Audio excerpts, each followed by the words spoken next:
I'm going to put it all back together. So one bottom,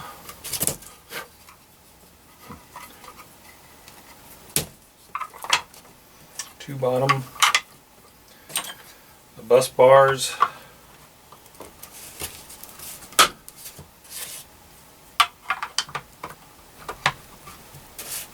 one top, two top. Center screws go in from the inside, and I'm not going to tighten these down all the way yet. I'm still going to have to take it apart eventually, but I'm just doing a test fit here, make sure everything works. Oh, there's one thing I forgot. Let's pull these back out. I'm going to have to drill the hole in the box bigger too for the screws to go in the two corners.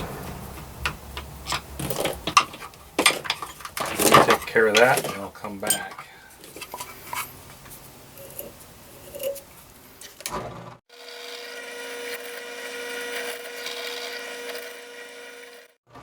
Okay, now I can do a test fit.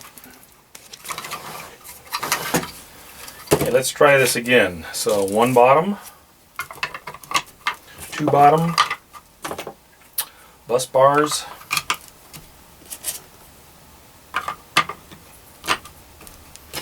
one top, two top, center screws from the inside. I'm not going to tighten that down.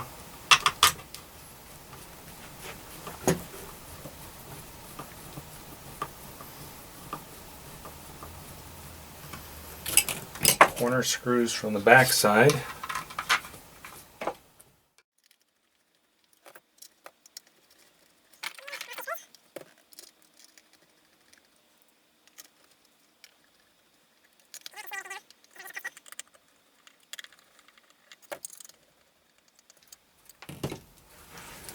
Okay, that's how it looks. Two bus bars, so I'll drill a hole in the side of the box to bring in power and drill holes in these bus bars to attach power. And the reason why I put it together like this with these screws where they're located is they never touch metal. Everything is insulated from these bus bars. The screws are insulated. Nothing touches the bus bars in here. So the next thing to do is probably get the wire terminals and then drill appropriate holes in here.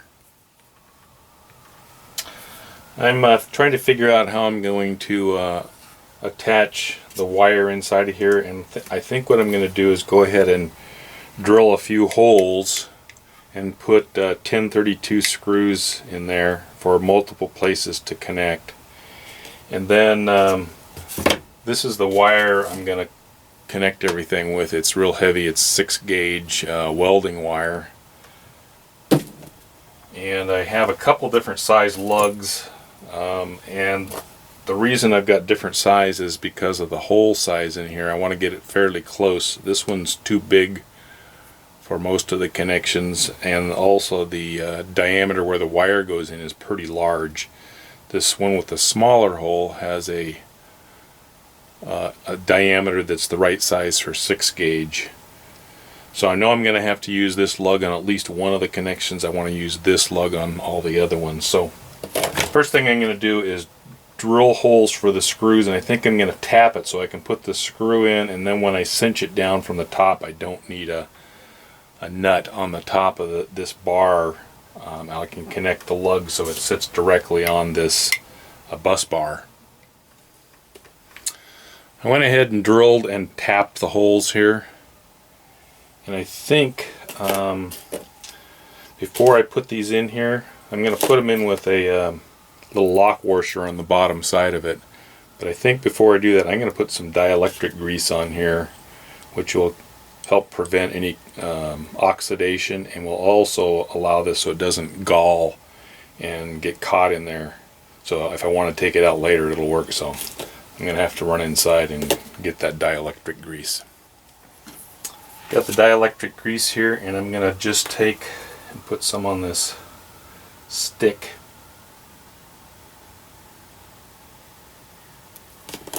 And put it around the portion of the threads that will come in contact with that aluminum.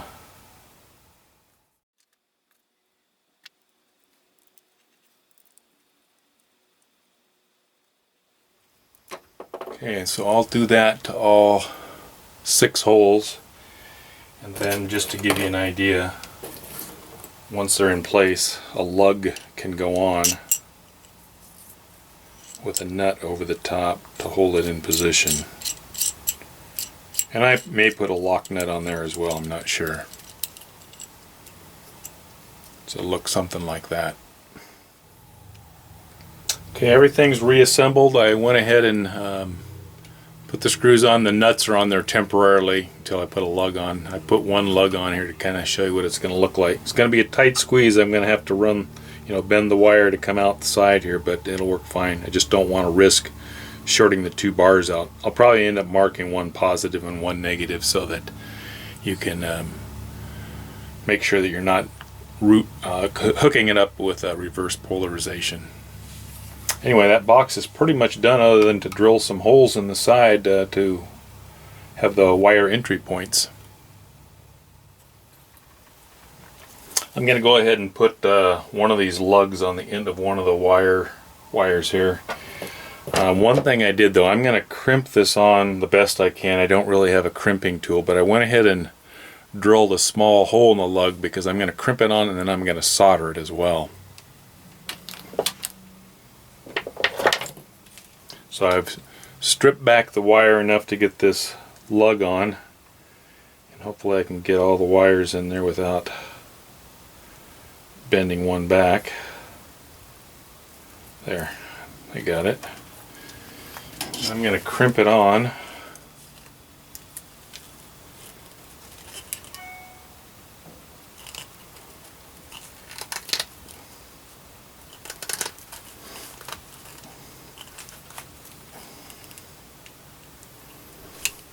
That's pretty good. But just to be safe, I'm going to solder it on as well.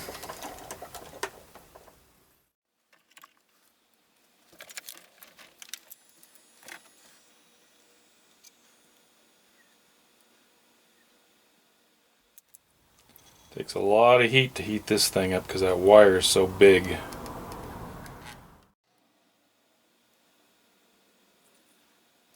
Now that it's hot enough, I'm going to heat it from the side here and feed the solder in the side.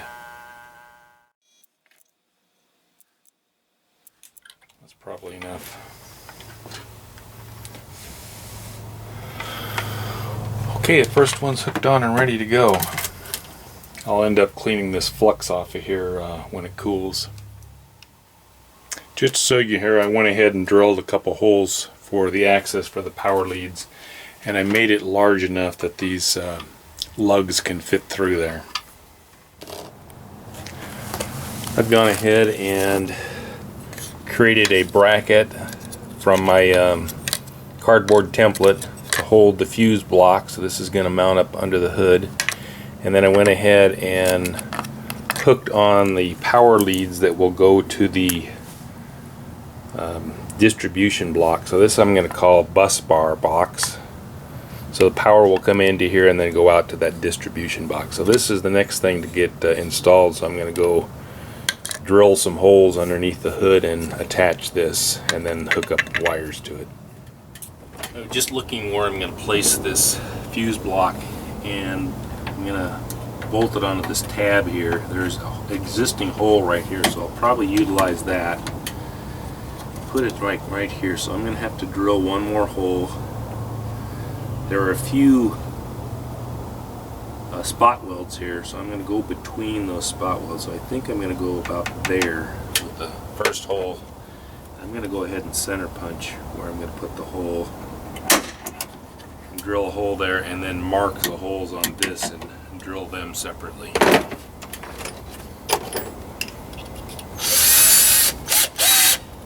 I'm going to use a smaller bit to start with and then go to a 1/4 inch.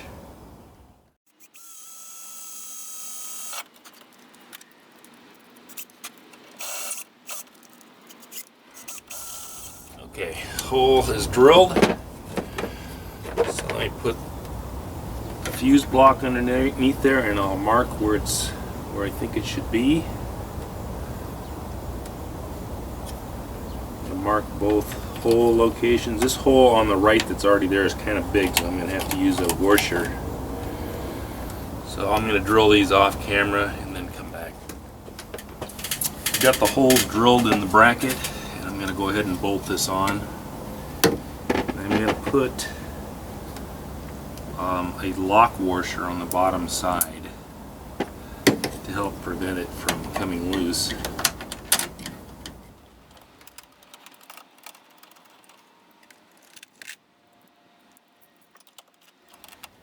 The next thing I'm going to do is go ahead and pull the fuses out of this so that I can wire it and there won't be any power to the wires.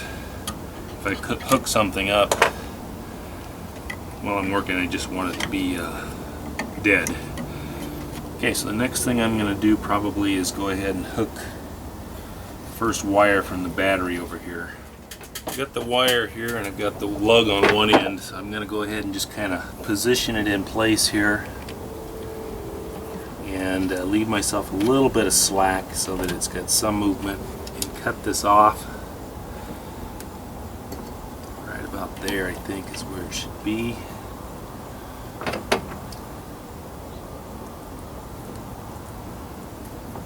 Now this is welding wire, so it's got lots of strands in there. It's very flexible, and this has got like a crimp or a Allen head screw that tightens down on it. So I'm going to strip this back and put some solder on it to make it stiff to go in there, and then put the Allen head down on it. So I'm going to go prep this wire and then come back. As you can see, here's how I prep the wire. I just put solder on it so it'll be nice and stiff in that connection. So this will be the negative side, and again, this is pretty redundant. I really don't need a fuse on the negative side. A lot of radio equipment is wired that way. In case something fails inside and it has a path to ground, it'll be fused on the ground side. I'm going to get this snug but not so tight that it's going to break the connector. That doesn't seem like it can come out. I can go ahead and hook this to the ground. Okay, there's the negative side. I'm going to have to prep the wire for the positive side. It actually has a bigger bolt. I'll show you that. Okay, here's the negative side that I just hooked up, looking from the top down, and then the positive side, as you can see, is much bigger. So I've got a bigger lug connector for the wire, but it's actually too big for the wire on the side that connects to the actual wire, so I'm going to have to crimp it differently. And here's a top view of that fuse block. And here's the actual fuse that goes in on both sides. It actually has a cover that lifts off, and the fuse just plugs into that block there.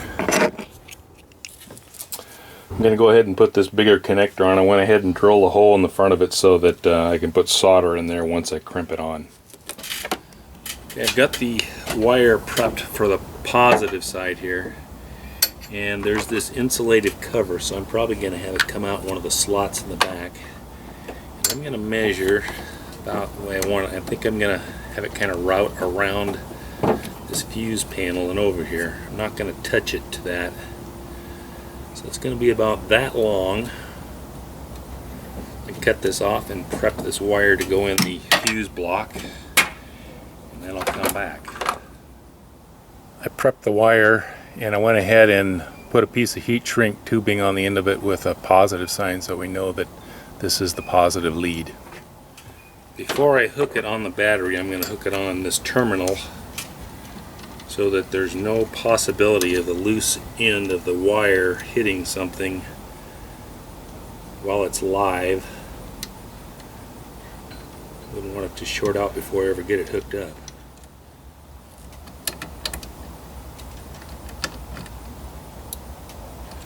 Okay, the battery connections are made. You can go ahead and put this shield back on here to keep it from shorting out. Okay, that's done. All I have to do now is route the wires underneath the cab to the back. Well, I should say I still have that yet to do because that's one of the hardest parts. The fuse box is finished. Everything's wired up. The fuses are in place. So this portion is done. I'm going to go into the back and show you where the radios are and how the bus bar box is set up. Okay, here's the radio setup again. The bus bar box is on the other side over there. Right there. I'll go over there and show it from the other side. Okay, there's the bus bar setup, and it's plugged into the power distribution block. I've got two sets of cables to increase the current capacity to the radios, and the only thing left is to put this cover on, and I still need to make a bracket to secure this box to this plate that all the radios are on. So I'll do that before the project's complete, but it's almost done. Everything's wired up and working. There's the bus bar box with the cover on. Everything now is secure, no exposed connections, and it's ready to operate. The only thing left is a bracket or something to hold that box in place. I wanted to show you the last item on this to be finished, and that was to attach this box, and I found some angle brackets that I had laying around, and all I had to do is drill an extra hole in the back here to fit the position of this box. So I have one on each side, so now the box is secured to the radio system, and it's pretty much done. The wiring project is done, and the radios now operate off the new power system.